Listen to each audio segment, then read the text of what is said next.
Amén. Amén. Sí, lo teníamos, ¿no? Sí, la más. Sí. Ahí está. Bueno. Bueno. Un ratito. Muchas bendiciones. ¿Cómo están, hermanos? Que el Señor les bendiga. Ya salió el solcito. Esta mañana estaba fresco. Pero bueno, el Señor es soberano. Conoce nuestras vidas y sabe cuán necesario es el frío, el calor, la lluvia, el viento, aunque a veces no nos gustan las tormentas, pero son parte de esta vida. Así que agradecemos al Señor por este día domingo. Hace mucho que no los veía, ¿sí? Y para mí es una bendición nuevamente compartir con todos ustedes otra vez. Vamos a ir al libro de Isaías, capítulo 6. Isaías, capítulo 6.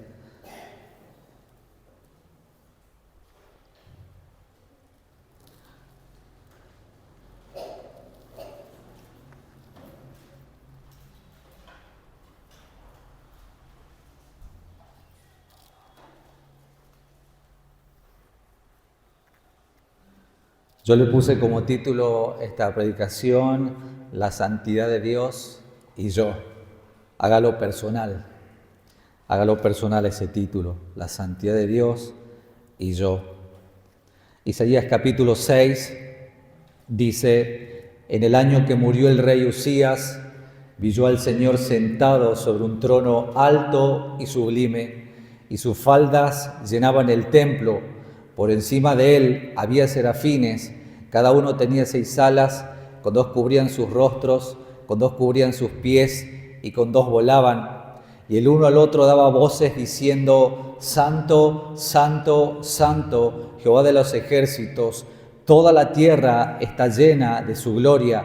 Y los quiciales de las puertas se estremecieron con la voz del que clamaba, y la casa se llenó de humo. Entonces dije, ay de mí, que soy muerto, porque siendo hombre inmundo de labios y habitando en medio de pueblo que tiene labios inmundos, han visto mis ojos al Rey, Jehová de los ejércitos.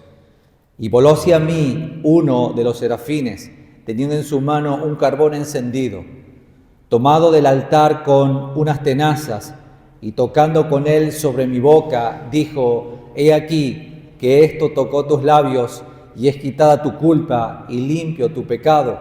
Después oí la voz del Señor que decía, ¿a quién enviaré? ¿Y quién irá por vosotros? Entonces respondí yo, heme aquí, envíame a mí. Padre, te damos gracias en esta mañana tan preciosa. Gracias por permitirme en tu bondad, misericordia y plan soberano estar, Señor, en esta congregación junto a mis hermanos, trayendo el mensaje, trayendo lo que tú has decidido que comparte en este lugar, en este día. Gracias por cada uno de ellos, por mis hermanos en la fe, por aquellos, Señor, a quienes tú has escogido desde antes de la fundación del mundo y los has puesto en Cristo Jesús para salvación, para vida eterna. Gracias por mis hermanos. Gracias por la iglesia, la cual has comprado con precio de sangre y estás obrando, trabajando en sus vidas, en sus corazones y su obra, Señor, tu obra perfecta, la culminarás en ellos hasta el día de tu segunda venida. Y es por ello, Señor, que estamos en ese proceso de la santificación, Señor, que es progresiva en nuestras vidas.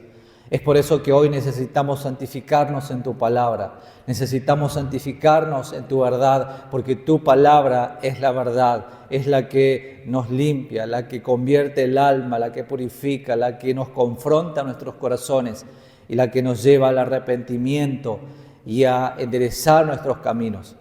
Señor, ponemos esta predicación expositiva en tus manos, Señor. Ponemos este capítulo 6 de Isaías para que podamos entenderlo con claridad, y que podamos abrazar, Señor, el mensaje y que podamos con humildad y sencillez de corazón tomarlo de parte tuya. Ponemos nuestras vidas en tus manos. Ten misericordia de mí como transmisor, como predicador, que soy un hombre pecador, Señor, que soy débil, que soy tentado, Señor. Asimismo a tu pueblo, de la misma manera que es débil, que son tentados, que caen también, Señor. Ten misericordia de nosotros todos los que estamos en este auditorio, Señor, en esta mañana. En el nombre de Jesús. Amén. A lo largo de la historia bíblica encontramos sucesos sobrenaturales en los que Dios se revela a sus siervos con el propósito de encomendarles una misión. Y nosotros lo vemos a lo largo de la Escritura en la vida de Noé, de Abraham, de Gedeón, de Samuel, del apóstol Pablo y entre muchos otros.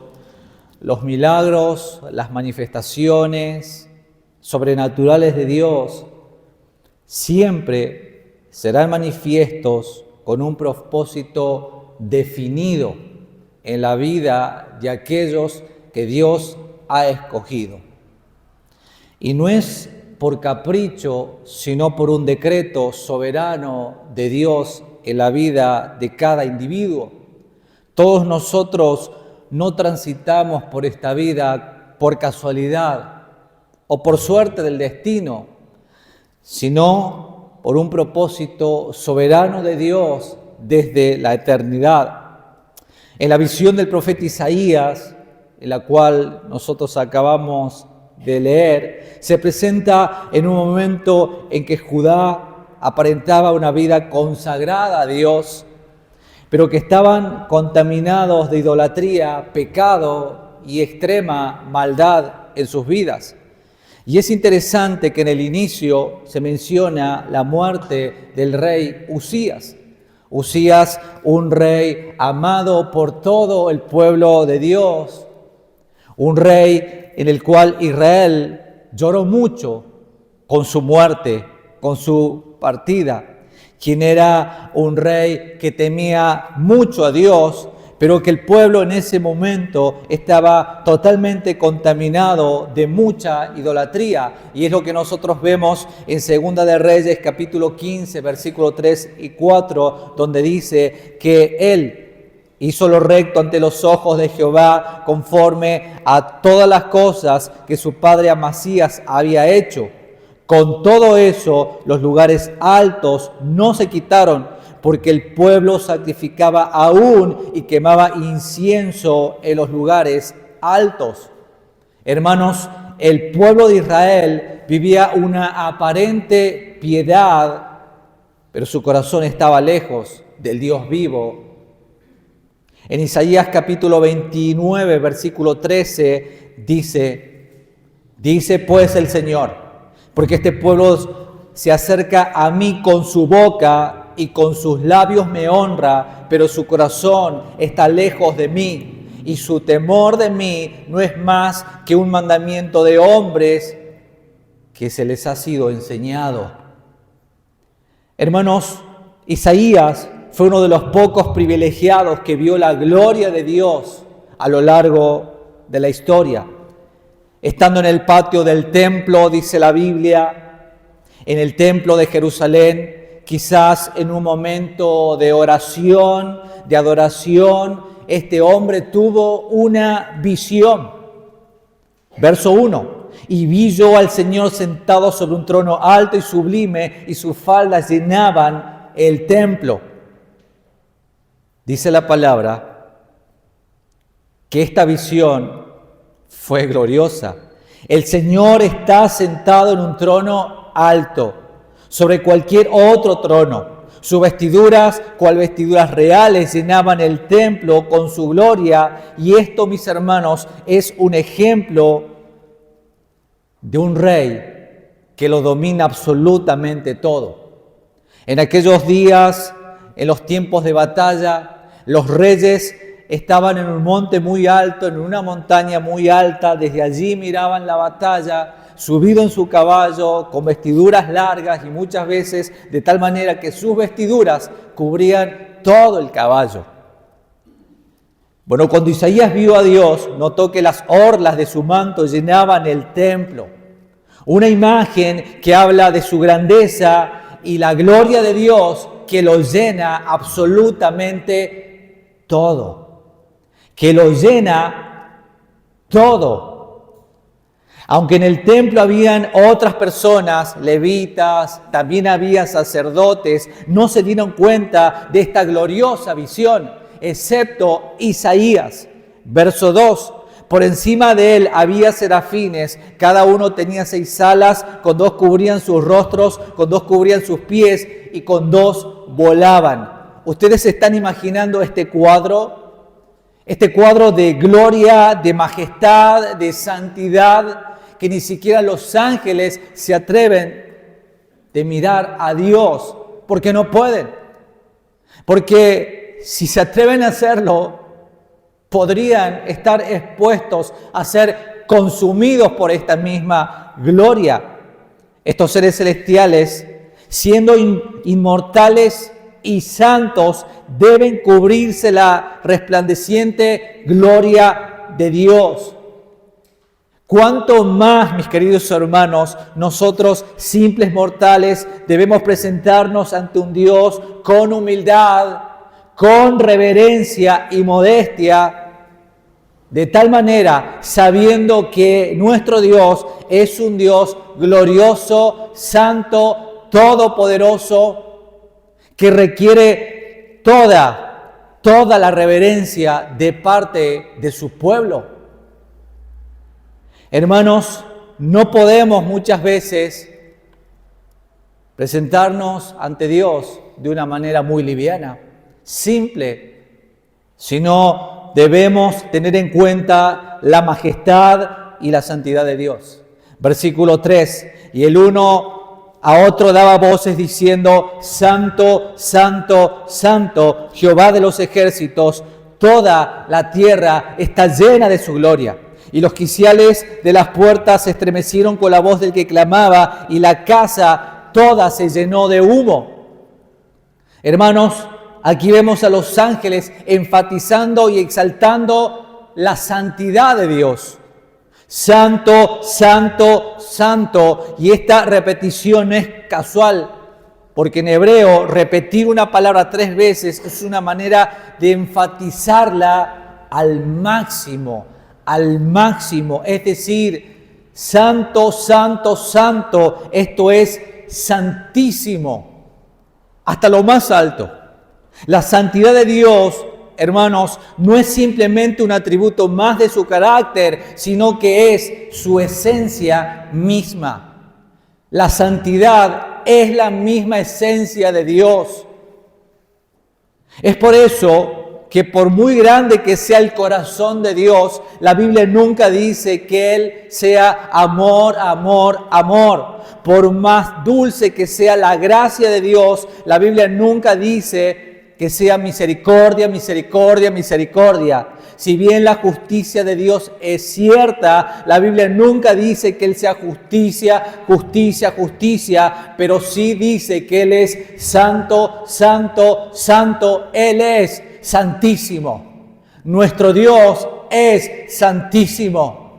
Y esto es lo que distingue a cualquier otro dioses de las naciones paganas, que son permisivos con el pecado.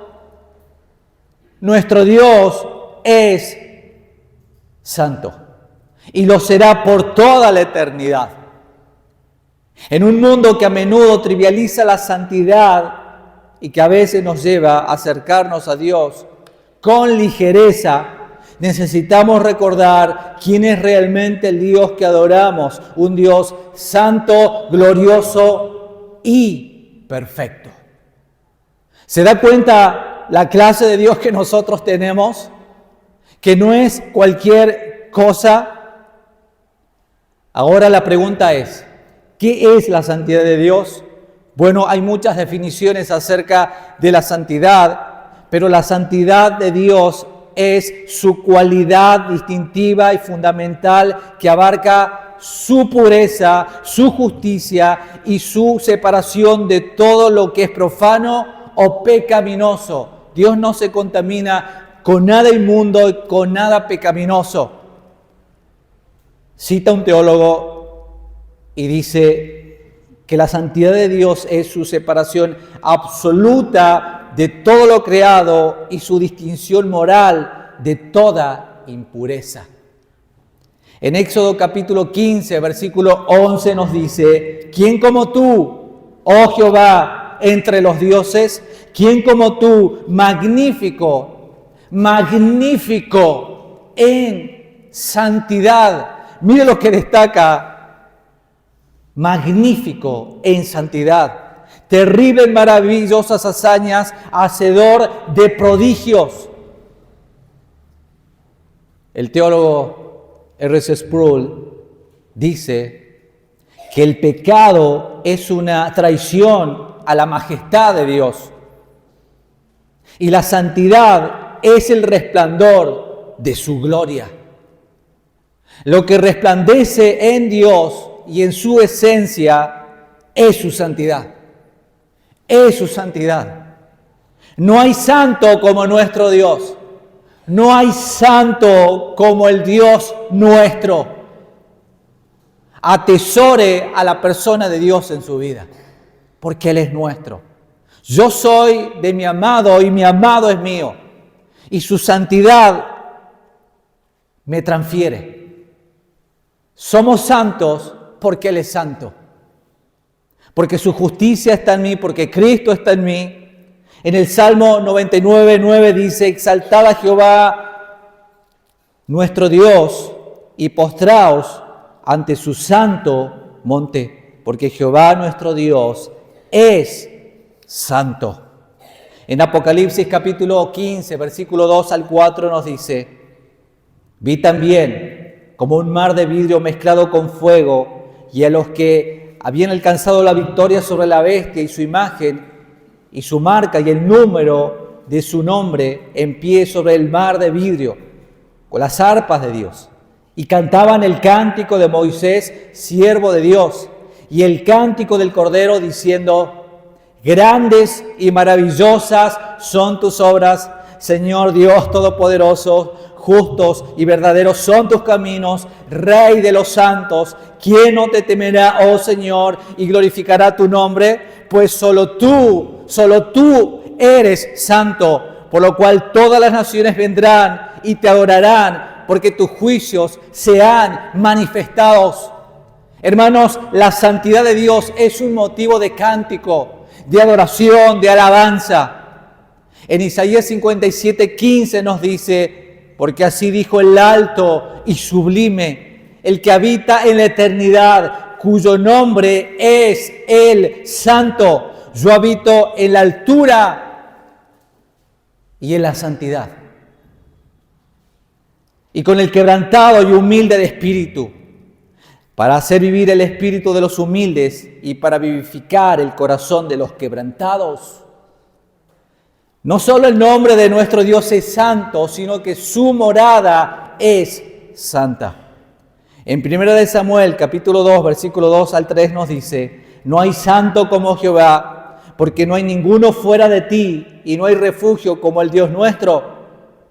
No multipliquéis palabras de grandeza ni altanería. Cesen las palabras arrogantes de vuestra boca, porque el Dios de todo saber es Jehová, y a Él le toca pesar las acciones. Hermanos, en la visión del profeta Isaías, ante la proclamación de los serafines, el templo, dice la Biblia, que se sacudió y el lugar se llenó de humo de la misma gloria de Dios. Verso 5 del capítulo 6. Entonces dije: ay de mí, que soy muerto, porque siendo hombre inmundo de labios y habitando en medio del pueblo que tiene labios inmundos, han visto mis ojos al Rey, Jehová de los ejércitos. Hermanos, este profeta, hombre piadoso, quien había señalado la maldad, la culpabilidad y el pecado de los hombres y del pueblo, ahora, ante la majestuosa santidad del Señor, se siente un indigno y un vil pecador. Porque en Isaías capítulo 1, versículo 4, dice: oh gente pecadora, el mensaje de Isaías, pueblo cargado de maldad, generación de malignos, hijos depravados, dejaron a Jehová, provocaron a ira al Santo de Israel y se volvieron, se echaron para atrás. Este mismo hombre que declaraba estas palabras ahora se sentía más pecador que todos los pecadores. ¿Y saben por qué? ¿Por qué sucede esto? Porque cuando estamos delante de la presencia de Dios, su luz y majestad alumbra nuestros pecados. Esta experiencia, mis hermanos, es muy y tan necesaria en nuestras vidas. Es por eso que la exposición de la palabra alumbra. Cada día domingo y cada vez que se comparte el mensaje de la palabra de Dios en este lugar, sea en la predicación central del día domingo, sea en una enseñanza bíblica, sea en un taller bíblico, la enseñanza de la palabra, la exposición de la Escritura, alumbra nuestras vidas. Necesitamos estar expuestos a esa luz, que es la palabra. ¿No se ha dado cuenta que quizás a lo largo de su vida como creyente, cuántas veces usted escuchó una predicación acerca del buen samaritano, acerca de las 10 vírgenes, acerca del pecado, acerca de Isaías capítulo 6? ¿Por qué tantos años? Porque es necesario que todos los días de nuestras vidas estemos expuestos a la exposición de la palabra de Dios. Todos los días, mis hermanos. Esta experiencia es necesaria para que nosotros no nos enorgullezcamos, no seamos soberbios. Es por eso que dice el apóstol Pablo en Gálatas capítulo 6, versículo 1, hermanos, si alguno fuere sorprendido en alguna falta, vosotros que sois espirituales, restauradle con espíritu de mansedumbre, considerándote a ti mismo, no sea que tú también seas tentado. Hermanos, nosotros no somos superiores a nadie, somos los mismos pecadores y débiles que cualquier otro. Estamos expuestos también a caer. Mire aquel que se crea firme, mire que no caiga. Hermanos, Isaías, ante esta revelación de la santidad y gloria de Dios, se siente sucio y más pecador que todos los pecadores sobre la faz de la tierra. Así se sentía este hombre en este momento. Pero ante esta revelación personal de pecado, cuando reconocemos nuestra condición y clamamos a Dios, Él nos purifica. Es necesario que nos sintamos sucios, es necesario que seamos confrontados. Porque la tristeza, según Dios, produce arrepentimiento para salvación y vida eterna, hermanos. Es necesario ser confrontados. Es necesario todos los días de nuestras vidas para que entremos en arrepentimiento. Pero cuando somos confrontados, si venimos a Él en arrepentimiento y fe, Él nos perdona y purifica de nuestros pecados. Versos 6 y 7 del capítulo 6. Y volvió hacia mí uno de los serafines, teniendo en su mano un carbón encendido, tomado del altar con unas tenazas, y tocando con él sobre mi boca, dijo: he aquí que esto tocó tus labios, y es quitada tu culpa, y limpio tu pecado. Un carbón encendido fue tomado del altar, donde había sido derramada la sangre por los sacrificios por el pecado, el cual fue tomado para quitar la culpa y limpiar el pecado de Isaías. Este carbón encendido es símbolo del sacrificio consumado por Cristo en la cruz para purificación de nuestros pecados y cuya brasa encendida revela que aún es vigente, efectiva y eficaz para todos aquellos que vienen a Él en arrepentimiento y fe. Es por ello, mis hermanos, que cuando somos confrontados con la exposición de la palabra y con el mensaje del Evangelio, es necesario reconocer nuestra condición pecadora y acudir al único que puede limpiar nuestros pecados y purificarnos para presentarnos ante el trono de la gracia. Esa gracia está disponible hoy. La puerta está abierta.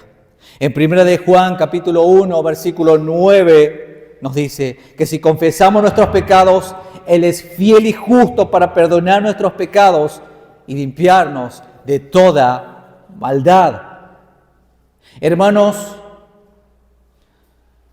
quien es totalmente perdonado debe anhelar ser totalmente santo. ¿Escucho bien? Quien está totalmente perdonado debe anhelar ser totalmente santo. Ser santo porque yo soy santo, dice el Señor. Y es un mandamiento imperativo. Dios nos manda a ser santos. No es si puedo, si quiero o si se me dan las posibilidades y si no soy tan tentado como los otros. No. Ser santos porque yo soy santo. Hermanos, si Cristo no es mi tesoro, es por algo. ¿Saben por qué? No descubrimos aún su belleza y su santidad. Isaías en esta visión vio su gloria y su santidad. Hubo un encuentro con el Dios verdadero. Y cuando hubo un encuentro con el Dios verdadero, quedó temblando. Se sintió miserable, se sintió devastado, se sintió que era un pecador y sentía que estaba a punto de ser consumido por lo que estaba viviendo y por lo que estaba experimentando. Si Cristo no es nuestro tesoro, es porque no descubrimos su belleza y su santidad. Meditemos en esto. Meditemos en esto. Dijimos al inicio que toda manifestación de Dios tiene un propósito ya definido. Porque nosotros, hermanos, para algo estamos. Usted se hizo la pregunta en algún momento, ¿para qué estoy en esta vida? ¿Para qué sirve congregar cada día domingo? Orar, cantar, sentarme, escuchar la palabra, el amén final, retirarme, continuar mi vida y otra vez el día domingo. ¿Cuál es el sentido de nuestra vida? ¿Cuál es el sentido de nuestra vida? Bueno, mis hermanos, en este caso, a Isaías encontró el verdadero sentido de su vida cuando vio la gloria de Dios. Porque en el verso 8 dice, después oí la voz del Señor que decía, ¿a quién enviaré? ¿Y quién irá por nosotros? Entonces respondí yo, he aquí, envíame a mí, dijo Isaías. ¿Y sabe cuál era el llamado? El llamado para Isaías era predicar a un pueblo rebelde que no querrá oír el mensaje de este siervo, de este profeta. Versículos 9 y 10. Y dijo, anda y di a este pueblo, oíd bien y no entendáis. Ved por cierto, mas no comprendáis. Engruece el corazón de este pueblo y agrava sus oídos y ciega sus ojos, para que no vean con sus ojos, ni oiga con sus oídos, y su corazón entienda y se convierta y haya para él sanidad. Hermanos, ¿de qué lado estás tú? De los que se someten a Dios en su presencia son confrontados por su pecado y se arrepienten y son llamados a predicar y a proclamar el Evangelio, o de aquellos que están en la misma gloria de Dios y no pueden percibir su presencia, porque recordemos, como dijimos antes, en el templo estaban sacerdotes, levitas, pero el único que vio la gloria y la belleza de Dios fue Isaías. Todos nosotros en esta mañana estamos siendo expuestos ante la exposición de la palabra, un mismo mensaje está oyendo el que está sentado aquí adelante como el que está sentado atrás. Todos estamos siendo expuestos al mismo mensaje. Pero tú lo vas a lograr comprender. Vas a recibir este mensaje porque Isaías lo entendió perfectamente. ¿Cómo impacta, hermano querido, hermana querida, la santidad de Dios en tu vida? Porque en esta mañana es la santidad de Dios y tú. ¿Te ha deslumbrado a Dios? ¿Te deslumbra Dios cada día? Cuando lees las Escrituras, Dios te deslumbra. Isaías, antes de hacer algo, tuvo un encuentro con Dios, tuvo un encuentro con su santidad y con su gloria. Y nosotros vamos a encontrar a muchos hombres de Dios que tuvieron este encuentro con esta gloria, con esta santidad. Hombres que tuvieron la misma reacción cuando se acercaron a la presencia de Dios. Juan, por ejemplo, en la isla de Patmos, escribió en Apocalipsis, capítulo 1, versículo 17, cuando lo vi caí a sus pies como muerto. Es lo que dijo el apóstol Juan. Es imposible que nosotros estemos ante la presencia de Dios y continuemos siendo las mismas personas. Es imposible después de haber tenido ese encuentro con la santidad y gloria del Señor. Es imposible. Y cuando el profeta Daniel vio al Señor, allá en Daniel 10:8, dice, quedé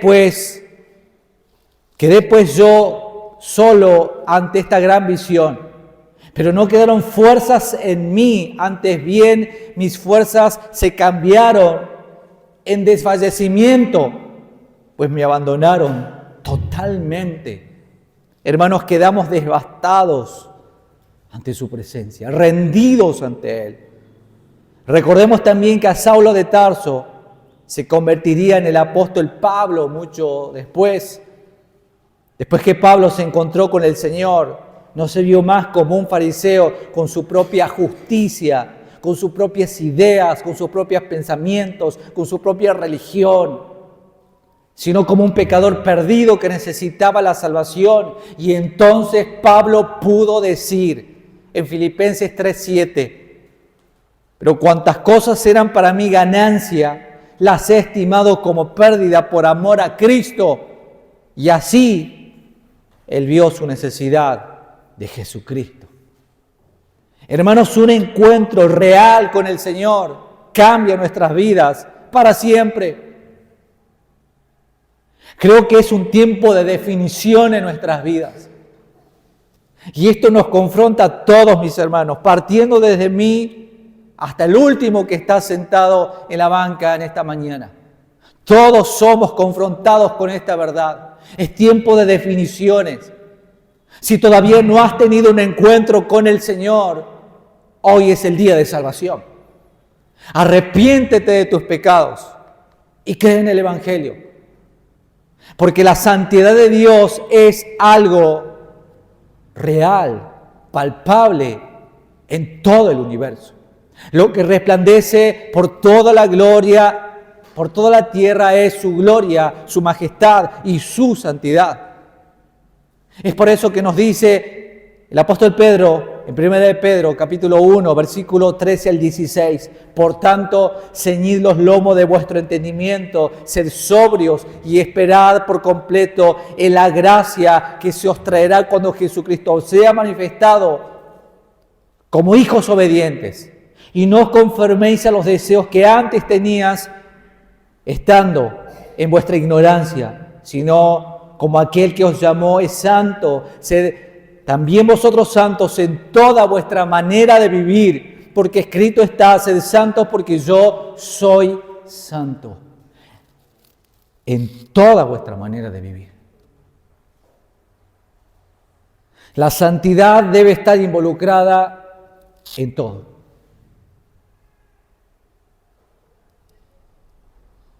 Desde que me levanto, en el desayuno debe estar involucrada la santidad de Dios. En mi devocional, cuando hago las tareas del hogar, la santidad de Dios debe estar involucrada. Mi trabajo, cuando agarro mi celular y escroleo, qué comienzo a ver o qué me detengo a ver en las redes sociales, debe estar involucrada la santidad de Dios. Cuando esté siendo tentado, debe estar involucrada la santidad de Dios en nuestras vidas. No puedo ser santo solo los días domingo, porque eso es hipocresía, porque eso es un acto desagradable ante el Señor. Este pueblo de labios me honra, pero su corazón está lejos de mí. Hermanos, Dios es santo. En Él no hay ni el más leve rastro de maldad. Él es impecablemente puro, totalmente sin falta, inflexiblemente justo. Dios no puede mentir, no puede tomar decisiones equivocadas, es intachable, intemporal y sin pecado. Ese es el Dios en el cual tenemos que tener presente todos los días de nuestras vidas.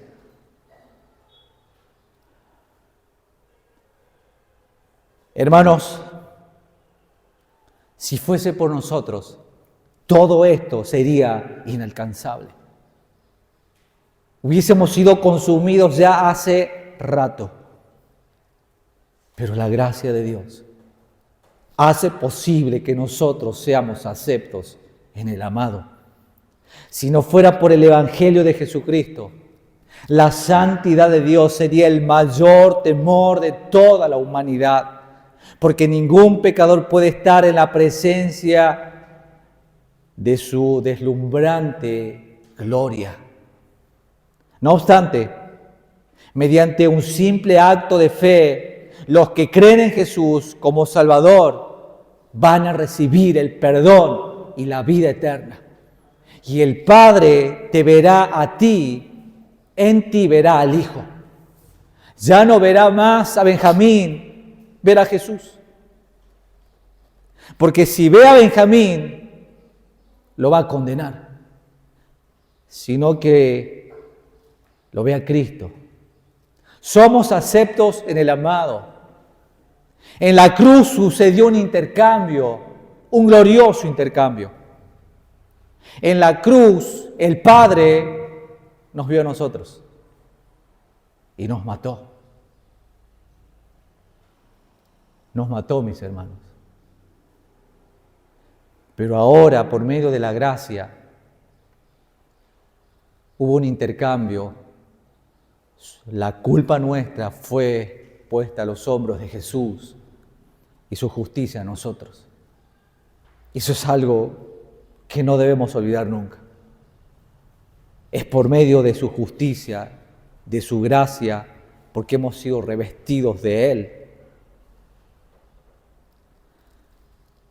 Como vemos, tras la confesión viene la purificación y tras la purificación viene el llamado. Hemos sido salvos para algo. Isaías dijo, aquí estoy. Al oír la voz del Señor que decía, ¿a quién enviaré? ¿Quién irá por nosotros? Entonces respondí, aquí estoy, envíame a mí, dijo Isaías. Aquí estoy, Señor. Hermanos, no se trata de decir, ahí está, envíelo a Él.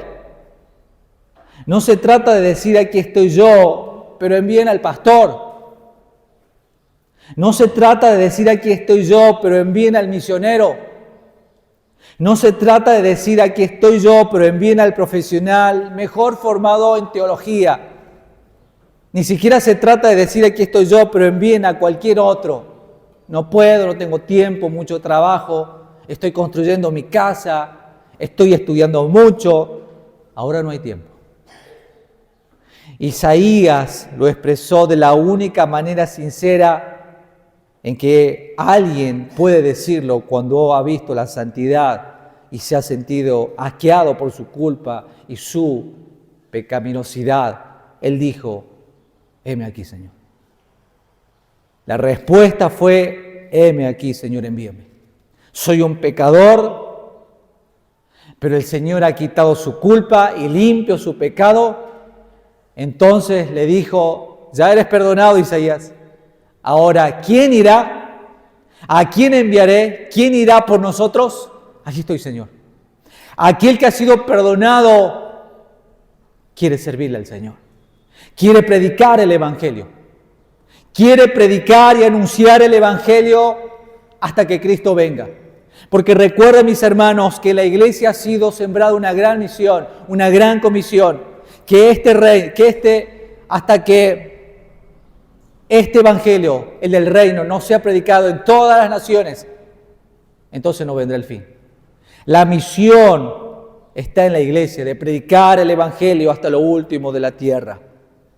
Hasta lo último de la tierra, y está en nosotros.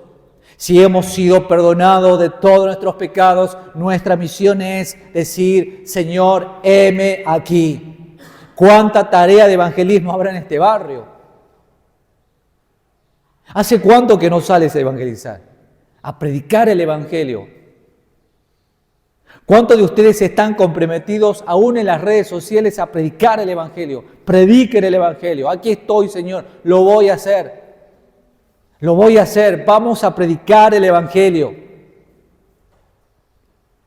Hermanos, meditemos en esto. Para los perdidos la santidad de Dios es un asunto espantoso. Y debe serlo. Pero para los redimidos la santidad de Dios es nuestro mayor bien. Porque nos confronta, nos lleva al arrepentimiento y nos lleva al servicio. A decirle: heme aquí, Señor, envíame a mí. ¿Lo reciben esta mañana, iglesia? ¿Lo recibe de verdad? Medita en esto. Comprométase con el Señor, con su palabra. Porque si decimos amén solo por decir, recuerde que el Señor está presente. El Señor está presente. Que asumamos el compromiso de una iglesia que está viva, de una iglesia que está viva, no una iglesia que duerme. Iglesia, despiértate tú que duermes, que te alumbrará Cristo. Meditemos en esto. Es tiempo de sacudir el polvo de nuestros pies, porque estamos estancados. Hay un mundo que está predominado por la maldad y el pecado en aumento. Nosotros lo vemos en las redes sociales, cómo la gente vitupera el Evangelio, la palabra, mucho más que antes. ¿Y la iglesia duerme? La iglesia está apática, simplemente conformándonos con estar todos juntos y nada más, cuando en nosotros está un mensaje poderoso. Nos ha sido otorgado, encomendado un mensaje poderoso. En tu vida, iglesia, está el Espíritu Santo, está el Espíritu de Jehová, el que usaba a los profetas, el que usó a Moisés, el que usó a los grandes hombres de Dios a lo largo de la Escritura. Y muchas veces no nos damos cuenta. Despertémonos y digamos al Señor: heme aquí, envíame a mí. Señor, te damos gracias en esta mañana. Gracias te damos por esta oportunidad que tenemos de ser confrontados por tu palabra. Te adoramos, te bendecimos, te damos toda la gloria porque eres bueno. Ten misericordia de nuestras vidas porque muchas veces vivimos en desobediencia. Vivimos en desobediencia. Conformistas. Y no estamos haciendo lo que tú nos demandas. Señor, ayúdanos. Ayúdanos. Perdona nuestros pecados. Señor, queremos tener ese verdadero encuentro contigo, con tu santidad, con tu belleza, con Cristo mismo. Y a partir de ese encuentro, queremos, Señor, arrepentirnos de nuestros pecados. Pero una vez limpios, queremos predisponernos a servirte hasta el último día de nuestras vidas, porque para eso hemos sido llamados, para servirte, para honrarte y para darte toda la gloria a ti, Señor, porque tú eres bueno. Lávanos más y más, porque estamos sucios delante de ti, porque estamos en una condición de totalmente pecadores. Estamos, Señor, en una condición impura delante de un Dios santo. Pero por medio de nuestro mediador, que es Jesús, te pedimos perdón. Lávanos más y más y límpianos de toda maldad. En el nombre de Jesús, gracias, Señor, por la vida de cada uno de nuestros hermanos. Queremos salir con ese compromiso y con esa responsabilidad, Señor, meditando a lo largo de este día en tu palabra. Y lo único que más importa, tu palabra, Señor, y tu verdad. En el nombre de Jesús. Amén.